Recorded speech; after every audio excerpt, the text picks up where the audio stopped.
Welcome back to another Share Your Light episode.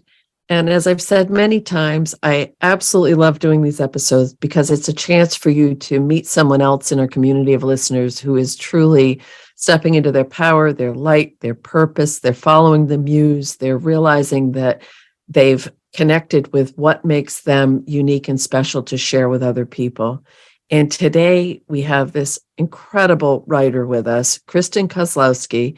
She's a writer, healer, entrepreneur, and mom, but not always in that order. She spent the last 20 years as a licensed massage therapist and Reiki practitioner in the suburbs of Chicago, Illinois, where she owns a metaphysical spa and specializes in speaking with angels and spirit animals. Since 2017, Kristin has been writing and publishing flash fiction and flash creative nonfiction that deal with themes of family, grief, and the female experience. In 2022, she decided to merge her metaphysical life with her writing life, which culminated in her writing and publishing a novelette, Like a Compass in Her Bones. This book features a highly intuitive main character that secretly helps souls cross to the other side while struggling with concepts of family, motherhood, and what it means to live a normal life. Welcome, Kristin. Thank you so very much for joining me today. Thank you for having me. I'm very excited to talk to you today. And I say this a lot, but I only say it if I really mean it. What I love about your energy is that you are so true. You're so connected with who you really are. And you're doing everything that you're doing in this work, even in the beautiful writing, it feels like it's service work for you. This is, how can I bring through my conduit from spirit and share this with other people? Do you feel that that is kind of the premise of your work as well? Oh, absolutely. Absolutely. I feel like spirit really has my number. I think spirit knows I'll do anything if it'll help somebody else. And everything in my life that spirit has kind of given me, it's always been with that spin on it. Somebody needs your help, Kristin. And then that's exactly where I go. And spirit knows it. Spirit knows 100%. If somebody needs help, Kristin's going to jump at the chance to help them. Yeah, absolutely. That's, I think, a role many of us play as empaths, as intuitives, as sensitives. And you're in this caring profession as a massage therapist and a healer and a writer, all these other things. How did you jump into the writing? Because I think we have a lot of listeners who are, I want to write, I want to publish. I am going to say this so many times, so please bear with me. Kristin is a damn good writer. And I do not say that lightly. I am the bitch that will pick up a book and say, how the hell did this get published? So that is such a compliment from my heart, honestly. So I feel like through the words, your character development, the scene, you fall right through the looking glass with this. Is that something that really calls to your heart to be the writer? Because you're so damn good at the other things you do, but is this really your soul thing? Absolutely. Yeah. I've known since I was a little girl, I was meant to be a writer. And like a lot of people, I put it on a shelf. Why do we do that? You know, so many things in society and our family units, and we just get caught up in all this weird muck. But I always knew when I was very small, probably reading was my biggest hobby and writing was my second biggest hobby. I did it all the time. I used to write stories. I wrote a full novel when I was like 9. It wasn't any no one but my mom read it. But yes, I think I published for the first time outside of like school, like an actual literary environment when I was like 11. Oh my goodness. Yeah, I know. And I went to college out of high school for English writing because that's what called to me. I didn't know what else to do. And I come from a blue collar family, so I wasn't really thinking be a writer. I don't know. I just wasn't. And I thought I would go to college and find my place in editing or publishing or something like that. And I just didn't. So I actually took a job out of college in non-for-profit work because again, if people need help, Kristin's there. I know. I abandoned my path, I think, is what I did. But too, looking back, I always had the inspiration to write, but I didn't always have the discipline to see it through, at least not the types of work that I was interested in. I could get small poems done. I could get shorter things done, but I wanted to write something longer and I just wasn't disciplined enough. I was young. I was in my 20s. I was doing my own thing. And I wasn't putting myself into that state of mind and creating those good habits and sitting down and making myself a writer, right? I was living my life and not creating a writer's life. And I didn't come back to writing for a long time. I worked in non-for-profit for a few years. And then I got the call to be a massage therapist. And when you look at it, at my life as a whole, you're like, of course, that's how you can help people, right? So I became a massage therapist. I did that for a long time. I became a Reiki practitioner. I merged the two very beautifully.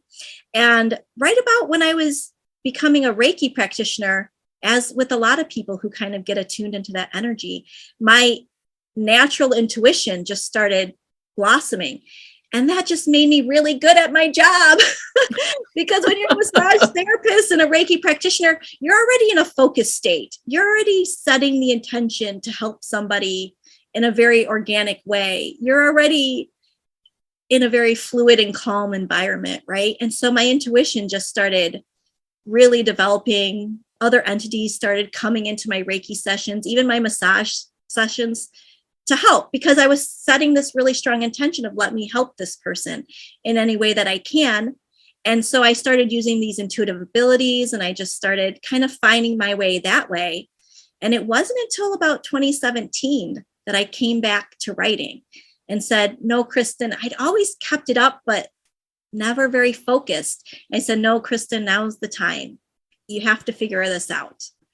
Okay. So there are so many beautiful things in that. In the number one, Spirit kept bringing it back. Yeah. You've always known you were supposed to do this, but Spirit kept bringing it back. And I found that over and over and over, if you're really meant to do this, whether it's intuitive work or becoming a massage therapist or running a company, and it's always in the back of your mind, Spirit will make sure that they keep giving you the opportunity. And you always have free will, whether or not you want to tap in and say, okay, I'm doing this now. What were some of the steps you did to establish your writing practice? Because that feels like it was a real strong pivot for you to be able to say the words out of your own mouth, I'm a writer. That is a very difficult thing to say. And it shouldn't be. It shouldn't be.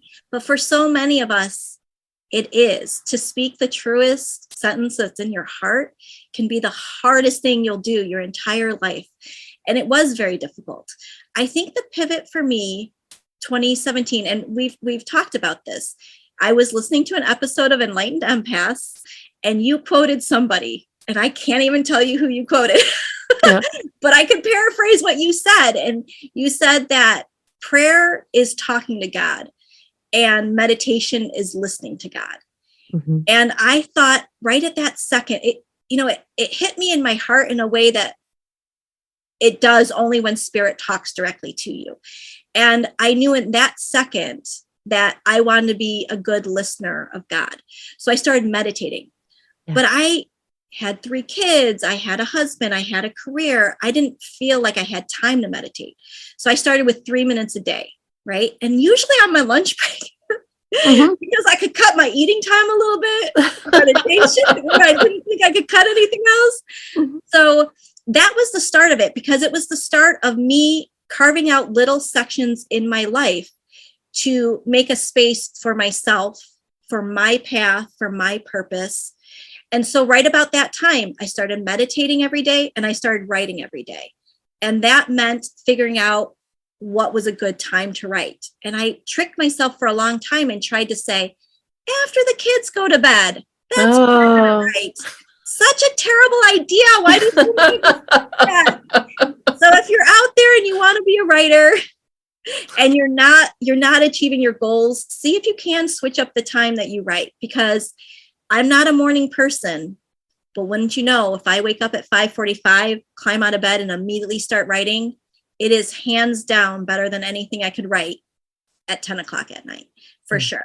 So that was the start. 2017 was the start of just creating those habits. If you want to be a writer, you have to write every day. That's the way it goes. You can't just read and say, oh, I'd like to do this one day and call yourself a writer. You have to actually take those steps. So 2017 was a big pivot. Even though I'd always been writing, it was a commitment to writing. It wasn't just let me follow this inspiration and then stop when a new inspiration hit and follow that. So do you still keep to that practice of writing every day? I do. I wouldn't say it's 100%. Of course, we all have those days, but yeah, I wake up 5:45 every morning and I roll out of bed. And the first thing I do is put words on paper. That's the first thing I do every morning. Personal opinion, I think it becomes part of who you are and not what you do. It's just a normal part of the day. Also, is that right out of bed, the world is still fairly quiet. All of those things are clearer energy connection. Do you feel that your work is a collaborative effort with spirit? Or do you feel that your increase in your connection with spirit has improved your writing skills, that it meshes the two together? Oh, absolutely. Absolutely. Okay. I think that 99% of my inspiration comes directly from spirit. I always say I feel like a mailbox sometimes. I'm sitting there and then boop, spirit just drops in an idea. And it's like, okay, that's a great idea. And wouldn't you know, it's always 100% better than any idea I've come up with on my own, and those are those pieces that spirit collaborates with. I mean, sometimes there's very little editing that even has to be done. They just come right off the pen so clearly. And those are the ones that get published the fastest, that get the most fanfare, that people respond to the most, because it's coming from such a divine spot that people connect to it so quickly. And me as a human, to get through all my human mess, to get that nugget takes a lot more time. So I do have some pieces that are more, this is what Kristin wanted to say in that moment. But most of them, are not what Kristin wanted to say in that moment. Most of them, I open up the mailbox, see what's there, read message from spirit. Okay, let's go on this path. And it's definitely, honestly, it's like the path of least resistance when you're working in collaboration with spirit like that. And when spirit's really strong and really guiding the sentences, it is so peaceful and so beautiful. And you look back and you think, dang it, that came from such a great place. Yes. And you can feel that in your writing, because there are certain expressions that you use and certain ways that you wordsmith that they're unique. It's not just trite, repetitive. It's very, very unique. And it came to my mind several times when I was reading it, of this is just coming so through her, not from her. With the book, like a compass in her bones, the storyline is fantastic. Is that, I just have to know from a personal, is that something you've ever experienced with that soul work, with helping souls cross, or did that come through as just an inspiration? Oh, well, no, thank you for saying that. But yes, the soul work is work that I do. It's one of the things I say, spirits asked me to do 4 things in my life. And one of the things is to help souls cross over. And that's work. I started out doing it in like a dream state. When I practice Reiki, for instance, I do a thing where I say, I call my spirit up, and I'm sure everyone calls it something different, but it's where your physical sense sinks down and your spiritual sense enhances, right? And then you can look out of your soul eyes and your physical eyes, or hear with your soul ears, right? And one night I was going to bed, and this is after I had been meditating for years and kind of building up that practice, and I was falling asleep. You know, when you're in that state where you're falling asleep, like if a kid called out, you would hear them, but if they don't call out a second time, you're going to fall asleep. Yeah. I was in that state, and suddenly I felt my spirit self rise up in my physical, and I thought, wow, that's never happened. And then I was conked out and I was asleep. Mm-hmm. And when I woke up in my dream state, I was looking through my spirit eyes, not through my physical eyes. And so it was very surreal. And that was my first experience helping souls cross over. I now do it in meditation, but I used to do it in my dreams. And like Emily, she calls it the tunnel of souls. I never named it until I wrote this book, but there was a tunnel in front of me and there were people around me, and they said exactly what spirit would say to me. Somebody in there needs help. And what did I say? I'll go help them. Like always. And that was my first experience. I went into the tunnel and I helped 2 souls that night. And actually my first trip into the tunnel to help souls. One soul did need to cross over, and one soul didn't. One soul needed to follow me out of the tunnel. He was just lost. And once we came out, he could find other people that could help him on the rest of his journey. My piece of that puzzle was done. But I did that for quite a while in my dream state until I had a child who was waking up a lot in the middle of the night. And I started being a little worried. If he wakes up and my soul is helping other souls, what does that look like? Would that scare him? And so I asked Spirit, can I take a break from this? And I said very honestly what my concern is. My concern is being in this dream state and then also having to care for a child. And Spirit was like, yeah, no problem. The next time I meditated, guess what happened? A soul was sent to me to help cross over. Spirit was like, we got you. We can solve this problem. You don't need to be sleeping. So when you were having this happen during dreams, did you remember it in the morning, or was it just you didn't know that it was actually happening? Oh, no, absolutely. Absolutely. Wow. I remember it in really great detail. And you could still hear the voices. You could still feel the way the souls would touch you. The gentleman I let out, for instance, I could still feel the way he patted me. I could still feel his gratitude when he was thanking me for getting him out. I could still feel that. Oh, yeah, no, you remember it in absolute clarity. Years later, I could tell you exactly where everything was, what people look like. Yeah. And that's such a sign that it was another realm that you went into. You were just that description that you just gave is similar to when someone gets a dream visitation from a loved one who's passed. You just want to go back to sleep and experience it more. Is it the same clarity in the meditation that you had in the dream? Oh, absolutely. Absolutely. Okay. Yeah. In fact, in the book, it opens with a scene where the main character is crossing a young child over. And that child is based off of a little girl that I helped at one point. And I could write her exactly, even if it had been years, I could write her exactly how she was. It's so clear. I could close my eyes and see the whole thing all over again. And this is a novelette, so it's a very quick read, but it's a very deep read in the sense of it makes you start thinking about stuff. But one of the little things that you talk about is the character Emily, who has to balance her real life with this other world that she's stepping into.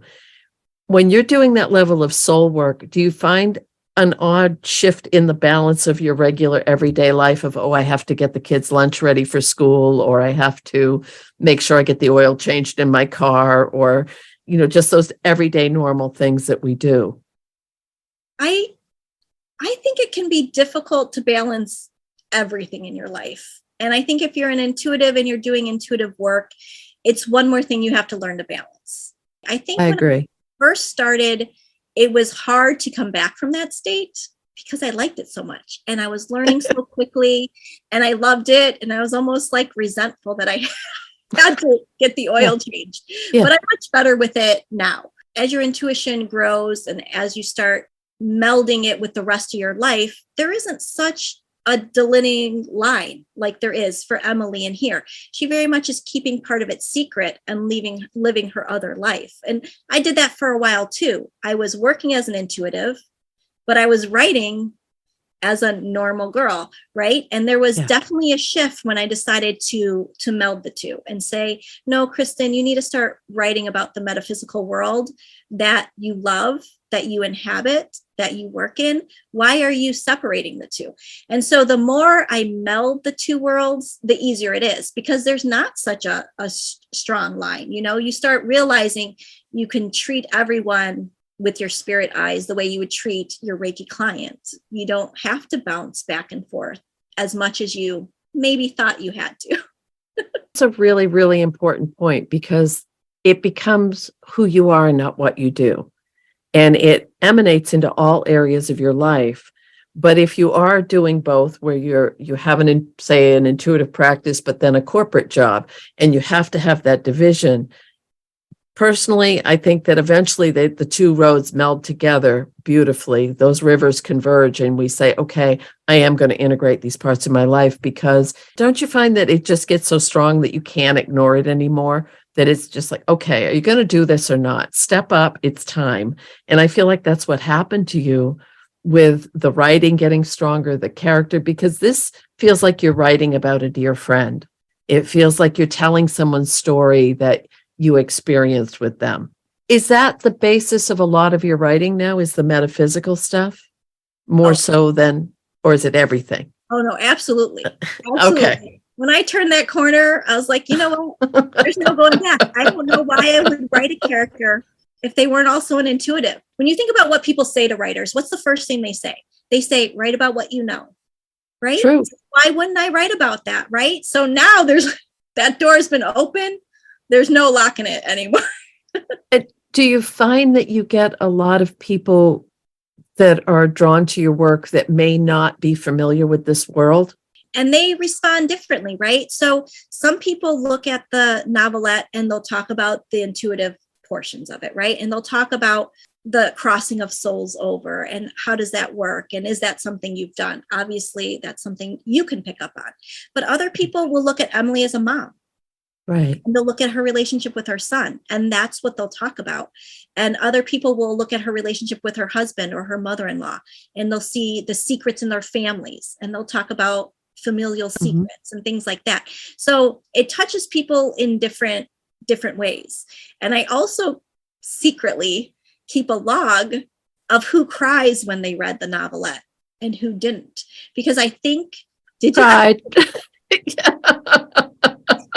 You can put me on the cry side. I think I was surprised. The first person who said they cried, that surprised me. And then a lot of people started saying it made them cry, and that surprised me. But I think if spirit was speaking to you directly through the words, then you got emotional. You felt that emotional release.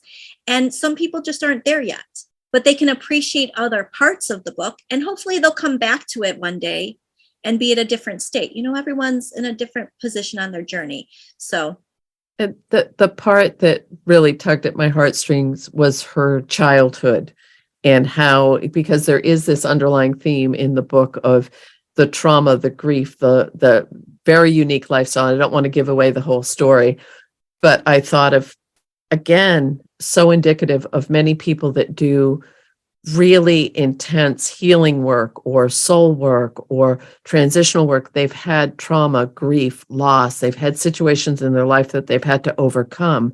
And you thread that beautifully into the story. It doesn't become the whole story, but it is a premise for all of the other things that happen. And there's just, this is one of those books that you could read at once and say, wow, that was a cute story. That was nice. That was fun. But then the more you think about it, and I love, love, love fiction that makes me think, because it gets in your head and you're like, oh my gosh, and this and this and this. So with that, you're still continuing. Okay, I'm sure people want to know, you started at 3 minutes. How many minutes a day do you meditate now, roughly? 20. Okay. If I have time, I'd like to do more, but I definitely try to fit in a solid 20. But see, 20 is doable. That's exactly why I do it, because it is doable. Right. I still have the 3 kids. I still have the whole life, you know. And 20 minutes is a lot more than 3 minutes, you know. I feel like it's come a long way. So who knows? Maybe one day I'll get to more of that. Or maybe you don't need to. Yeah. You know, if you think cognitively, our attention span is about 20 minutes, so that's perfect. Yeah. Right now, and that's been years at 20 minutes. So it's not like a goal to get anything farther than that. But it just, right now it fits. And that's what I'm looking for in my life. What fits, right? And I have to say the same line again. It's part of your day. It's part of your life. It's not, oh, damn it, I have to go meditate now because I'm trying to build my connection with spirit. It just becomes. So some people do morning pages, some people meditate, some people run or do something crafty and they get in the zone that way. But it's a matter of showing up and just doing it. So one of the things that you offer, I'm going to jump the fence a little bit, is angel poems. This is something that you offer as a service for people. And that just fascinates the hell out of me. No, not being disrespectful to the angelic realm by swearing, but what's involved in that? Because again, it's through the writing, through the channel piece for you. So if I wanted an angel poem from you, what would be the process for that? Yeah, no worries. You would fill out a contact form on my website. And so I get an email just saying, hey, Denise is looking for an angel poem. And then I contact you and we work it out. What happens is I go into meditation and I call up my spirit self and I ask your angels what they want you to know the most today. And this is what spirit came to me one day when I was paddleboarding and said, do this, tap into people's energy and hear the messages that spirit wants them to hear the most. And so that's what I do. And I don't allow for, don't show me, don't let me feel, I strip away those clairs and I say, I'm ready to hear what Denise needs to know the most today. And then I just listen and the angels just start talking to me. And I actually just repeat exactly what they're saying because I can't type as fast as they write. I can type pretty fast, right? But as fast as they talk. So I speak it into a voice recorder. And then when we're done, I usually let them go 5 to 10 minutes, depending on how many are speaking, how fast. And then when we're done, I release them. I thank them for their time. And then I go to my computer and I just transcribe exactly what they said. And it usually looks like a free form poem, which is why I call them angel poems. And then I just email it directly to you. And in the email, I have a disclaimer because a lot of people do feel very strong emotions when they read these because they're spoken directly to your heart. And I do warn people, please be in a spot where you feel comfortable reading this in case you get emotional with it. And then in the email, I also give a little summary, things that were repeated very often to you that spirit maybe wants you to pay attention to. So I'll kind of highlight some of those. This came up very often. Or if there was something very unusual, because now that I've done, hundreds, I can say, well, this is the first time they phrase it like this, or the first time this has been brought up. So I think this is very unique to you because you're not going to know that. When you get your poem, it's going to be the only one you've read, or maybe you and you could compare yours. But I like to highlight those few things. And then you get a Word document that you could just open up and it's got your poem and everything exactly how your angel said it is exactly what's there. Okay, so I have a few questions about that, not being so New England with that expression, few. But so two things. When you go to the fluidity between the realms is much more flexible, more fluid than it's ever been. So for me to go to the ancestors or to loved ones in spirit, that's one level. If I go to guides, the angelic realm is an even higher frequency, but now it feels like we're on this elevator and we're able to go up and down and into these different places pretty much at will in a way that's never been happened because I think we're all evolving. So do you feel a huge difference between your energetic state with the soul work in meditation versus when you're connecting with the angelic realm to bring through these messages? And I love that you mentioned that you shut off all the other clairs and say, just give me what I need for this person so that you're not putting it through your own filter, which you might have to do in some of your other work. But do you feel a difference energetically? I wouldn't say that internally, I don't feel a difference. I mean, once I call my spirit up, that's what I feel kind of no matter what work I do. So once I get that seesaw the way it needs to be for me to connect, that's kind of how I feel. But when the angels come near me close enough that I could hear them, I can feel their vibration. So that's how I know I have the right entity. I can feel their vibration in my auric field. And then I know, okay, and let's listen now.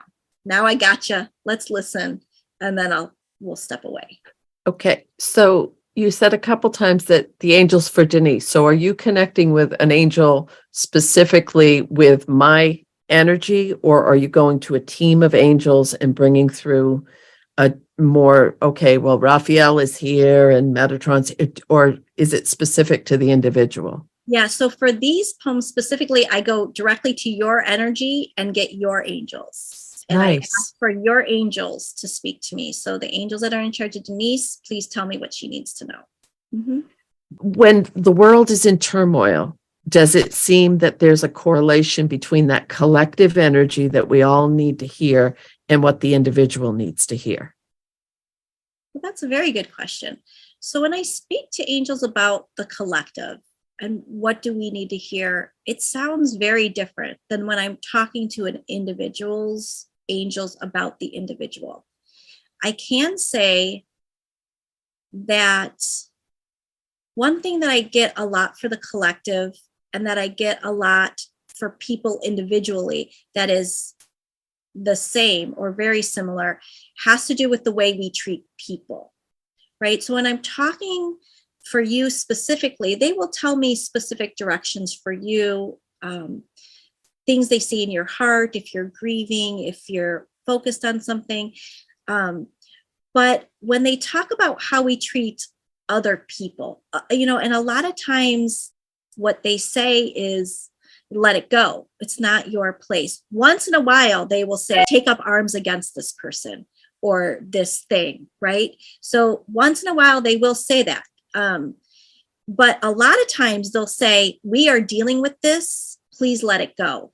Please don't provoke this, right? So that is one thing that I get with the collective a lot.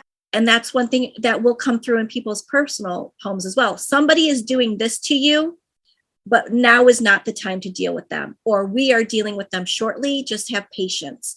So that sort of patience with other people, that sort of stepping back, don't light the fuse yourself, have a little bit more sympathy for what's going on around you and letting those people be them.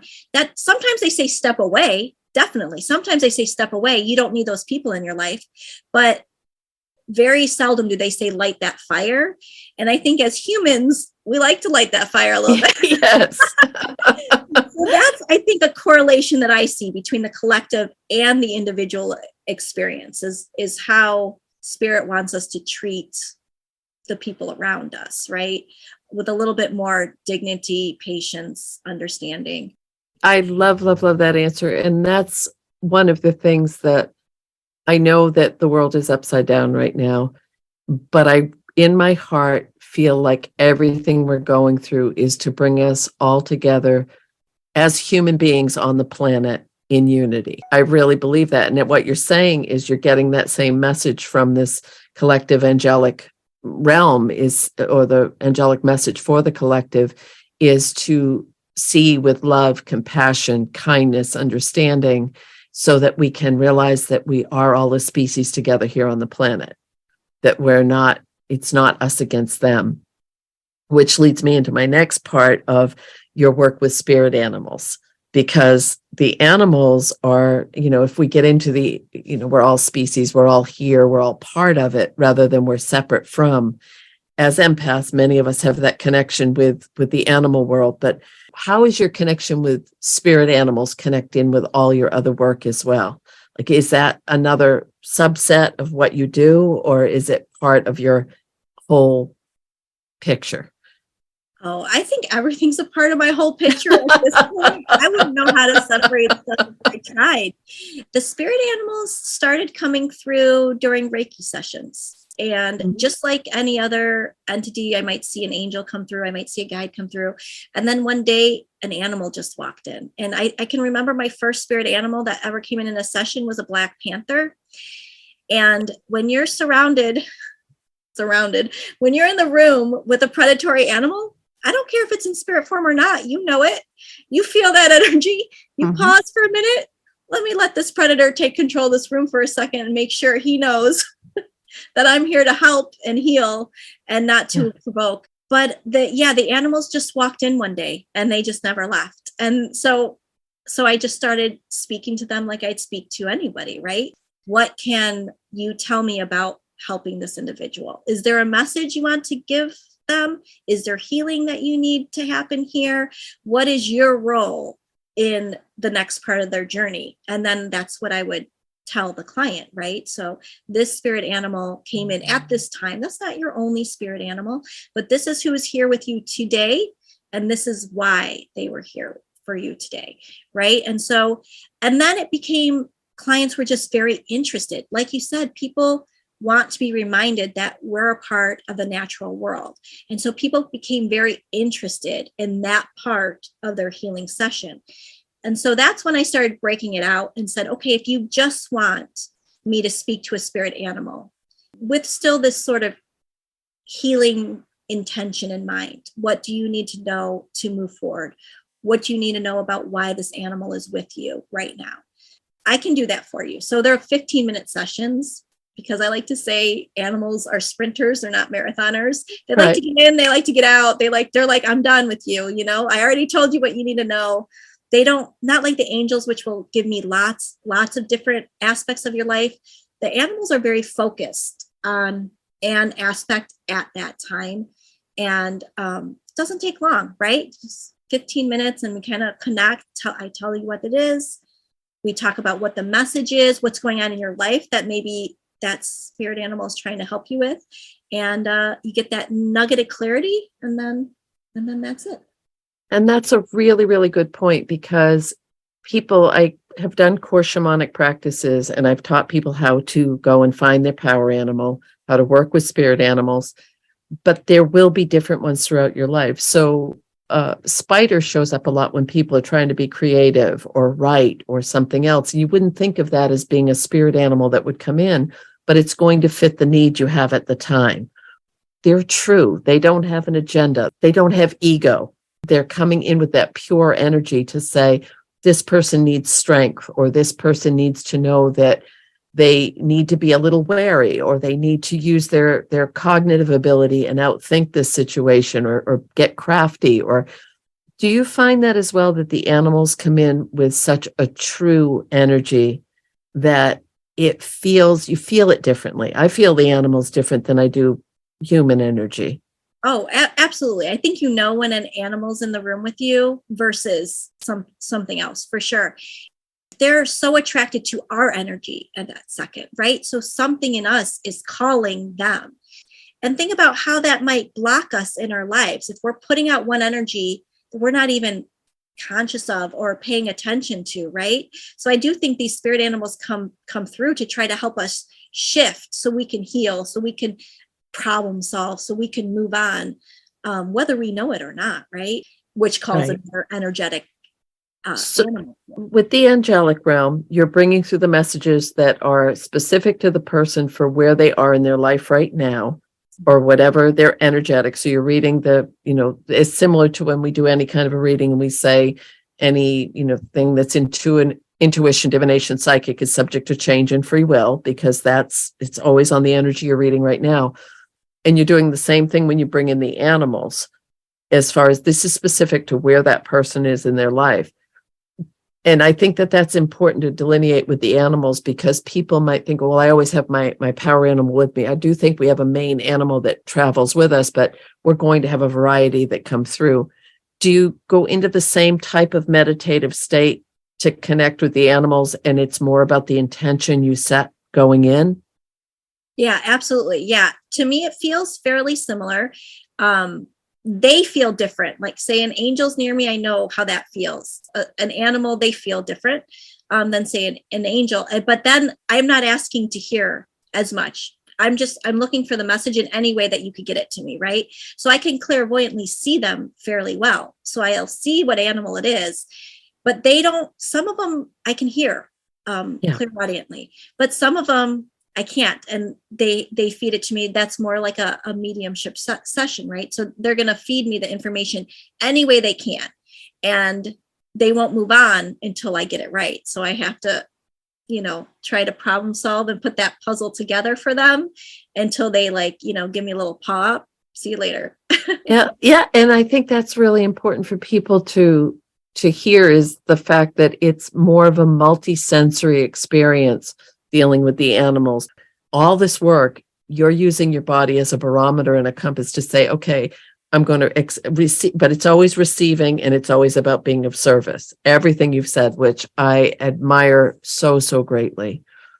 Yeah. And I think Spirit is sending us these people to remind us, right? To remind us of what we're here for, to put us back on our path, to heal us if that's what we need, And I think spirit is sending them to us, and like, let's just open up, see what do you need, Yeah. get you back on your path, get you back in the path that spirit has for you, and then let's all continue on and treat each other with kindness and respect. And that the animals are just, honestly, they're lovely to work with. I don't know why anyone wouldn't want to work with a spirit animal. They're just lovely.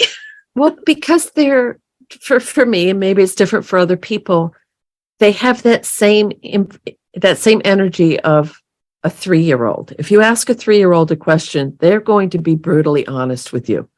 They are going to tell you. They're just as pure and true as they come. And I always think that if we could all spend one day acting like 3-year-olds, we could figure out so much of the mess in the world, but story for another day. Now, you do have a book coming up around the spirit animals as well, correct? I do. That should come out in June. And that, I met a lovely woman in a Hay House webinar, maybe a year or two ago. Her name is Susie Jones, and she's from the UK, and she's a beautiful healer and a writer. And she started a pocketbook series, which is basically for healers. She asked a bunch of healers that she knows to write a very short book, pocket edition, about a healing modality that you do that would help people. And as soon as she said to me, Kristin, would you like to write a book for this pocketbook series? It was like the mailbox was opened and spirit animal just was slotted in. And that was all I could think of was spirit animals. Yes, and so, yeah, I agreed to be a part of her pocketbook series, which is turning out to be just a really lovely series. So that'll be published in June, and it's called the Spirit Animal Challenge. And what it is, I thought it would be very scientific. I would go through past notes on clients and different spirit animals and sort of see what unifying messages they were giving. And I thought, well, this is how I'm going to do it. And spirit jumped in the next meditation. It was like, no. That's not a good way to do that, Kristin. What I'm going to do is I'm going to send you spirit animals, and you're going to ask them what's the message they have for this book specifically. So that's what I started doing. I started going into meditation for the intention of, I'm looking for a spirit animal that wants to be included into this book, has a message that people need to hear now. Please give me that message and we'll continue on our way. And that's what happened. These animals lined up, and I spent a few months meditating and meeting with these different animals. And then I spent another few months calling them back and asking if I got their message correct. Just double check it. Just be sure. And then I put this book together. So that should come out in June. And the challenge is, here is the animal. Here is their message for you. The challenge is, how can you put this to work in your life then? And it's meant to be, if you just want to read it, go ahead. But you could also flip it open. What do I need to hear today? What do I need to know this month? And see what spirit animal has to say to you. And then what's that challenge, right? How can you put forward that energy in your life to help move you forward on your path? So you can use it as information, but also as an oracle. Yeah, absolutely. Absolutely. And Incredible. The beginning has the whole thing on what are spirit animals? How can we connect to them? Why are they important for us at this stage of our evolution, right? But then it's got 36 different animals came through. And some of them I've worked with lots of times. Some of them I'd never even met before. One of them, I didn't even know what it was. I had to use Google. I was like, you know what? I see you and I know you have a message for me, but let me just double check what I should call you. I've never met you. And I had to look up what this animal could be. I'm Googling what the animal looks like. And the animal is ermine. I don't know if you know what an ermine is. Oh, yes. Yeah, yes. Okay. So yeah, also called a stout when it's brown. Mm-hmm. Right. I didn't know that. And then I had to go back into meditation and say, okay, Ermine, I know who you are now. And I'm so sorry. Thank you for your patience while I figured out who I was speaking with. Now, please let me know what it is you want included, right? What message you have. So it was a very interesting experience, and it was a fun time. It was a fun time doing it, to meet so many new animals, and then just to revisit with ones in the past, that I've worked with before. Mm-hmm. Because when you think of a species as a whole, you might have a certain stereotypical analysis of what that species might be, right? Are they fast? Are they slow? And so you see something and you might think, oh, they're going to tell me about, now's the time to get things done because this is a very fast animal. You might think that, but what that animal will say is now's the time to slow down. You can get to the end game any number of ways, but don't rush this. And I think of you as a very rushy, you're a lizard, you move a lot, and they'll be like, no, Gecko's like, no, this isn't about speed here. This is about agility. And yes, I'm an agile creature, but slow down. There's many ways you can get to this end goal. And so I do. Yeah. So that's a tough question, but I do know they've surprised me. What I've thought perhaps was going to be the message was based on what I was stereotyping the animal to be, right, has oftentimes been not the message at all. They're like, listen up, Kristin. That's not what we're trying to say. But it's that same clarity that you get from the angelic realm. It's like, okay, I'm shutting it down. I'm just listening. I'm completely and fully the messenger. Whereas it almost feels with the animals, it was more interactive. Definitely. Yeah. And I always took that to mean because I was trying to put the puzzle together, because I went to a very specific place that spirit showed me where I would meet spirit animals. Right. So I just went there, and you go with the intent of I'm looking for these animals and I'm looking for their messages. And I love that you said you set the intention and you go to a specific place to meet them, because that's important. That you know how to get there. And even right now, if you were struggling in your own life, you could say, I wonder what animal wants to help me. You could go to that space and meet someone there for your own personal work, as well as for doing this for someone else, which I think is incredible. I try to treat my clients that same way. I don't want to assume because you're coming to me, say, as a Christian, that you're not going to be open to this, because you might be open to this. And I've had that happen before, where people will kind of ask me a question, and then I'll respond as a metaphysical practitioner, and they'll and then they'll come back months later and say, you know what, I don't think I would have accomplished this if you hadn't told me that, months ago, and so you just try to plant the seed. You just try to kind of get out there. Back when I first started doing it, I censored myself a lot more. And now I just sort of, when I'm talking to them at the end of a session or after a session, I try to ask spirit, let me say what they need to hear. If Mother Teresa was in the room with me, if a hummingbird was in the room with me, what do I need to say to this person to get them to the next place? Because maybe they don't need to hear all of it. Maybe they needed to feel all of it, but maybe they don't need to hear all of it. And I try to rely on spirit to just guide my words at that point. And then I make peace with it. Once they step out of the room, I make peace with what I said, with what happened. And their reaction, like you said, free will is a thing. Their reaction is their own. Yes. Yes. And that's one of the things before I open up to do work for the day that's part of my opening up, is to ask, please let me bring through the words that will most, and blah, blah, blah, because I don't want it to be me. I want to be the messenger. I want it to come through me, not from me.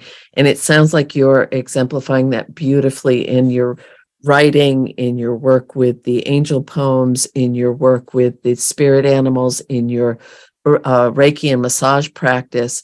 So you have these beautiful new books coming up. Where can people find like A Compass in Her Bones? Because I think it's a quick read. You'll love this book. Just, I want people to enjoy it as much as I did. Thank you so much. Right now it is available online. So you could get it on Amazon, or you could get it online at Barnes and Noble. So either of those two places. Yeah. And will that also be the case with the new works that are coming up? Yeah, that should be. I don't know if it'll be on Barnes and Noble. I would have to talk to Susie about that, but that one will definitely be on Amazon as part of the pocketbook series, but you could buy it. You'll be able to buy it individually. But that one will be short too, very, very unassuming. That, we're not looking to stress people out. We're looking to, get a little sliver in there. Well, and I think that that's really important because time is, as we were speaking about before we started to record, time is just so bizarre right now. And having something that you can read in one or two sittings, or that you can read a few pages or read, you're still getting that need fulfilled within yourself to go into that other world and fall into a story without saying, oh my goodness, this is going to take me 8 months to get through. I mean, I'm an avid reader, but even I listen to more and more audiobooks as time goes on, because even just picking up that book sometimes feels like I might be setting myself up for failure. I might never finish this, even if I love it. And I know it's, yeah, we're in this weird transition period where it's so easy to be overwhelmed by things that might occupy big blocks of time.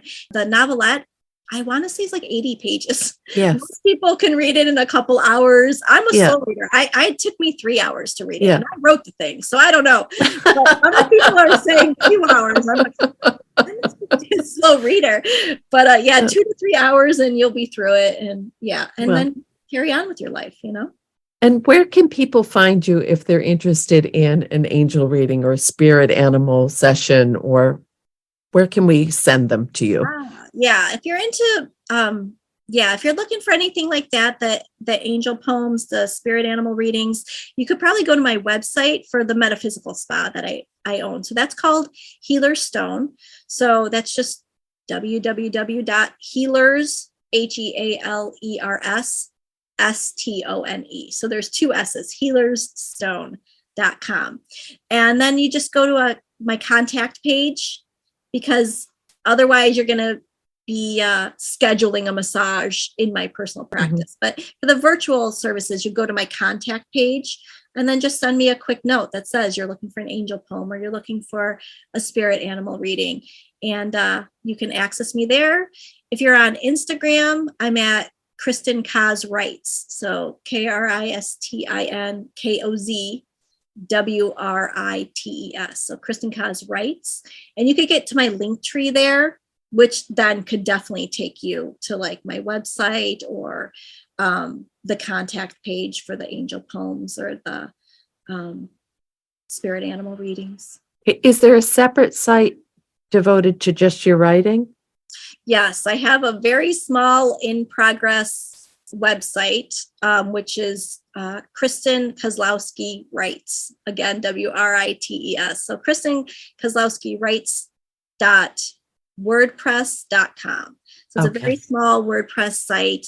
And you can read, I wrote flash fiction for a lot of years. There's links to everything that you could read online there if you want to just get your toes wet. If you're into reading short things, I've written a million short things. So you could access that, and then there'll be information there as well for the books. So beautiful, beautiful. And I'll make sure there's links to all of that in the show notes. Thank you so very much for doing this with me. You're fascinating. I can feel how much you love what you're doing. You're a huge light in the world, and I'm so, so grateful we got to spend this time together. So thank you. Thank you for having me. It's been wonderful. And I mean what I said in the acknowledgement section, Denise. Like, you really put me on a path to listen to spirit and be a good listener of spirit. And I appreciate you for doing that. So thank you so much. Well, thank you. I'm going to cry. But again, that's a beautiful, beautiful reminder to everyone that sometimes we'll say things or do things and we don't even know the impact it's having on someone else. But if you step into your truth and your power and what you really came here to do, you're going to cause a ripple effect in ways you may not ever, ever realize. So please step up and just be you. And that's exactly what we all need right now. And if you're looking for some amazing writing or services, remember to take a peek at Kristin's work, and take care. It's been a pleasure.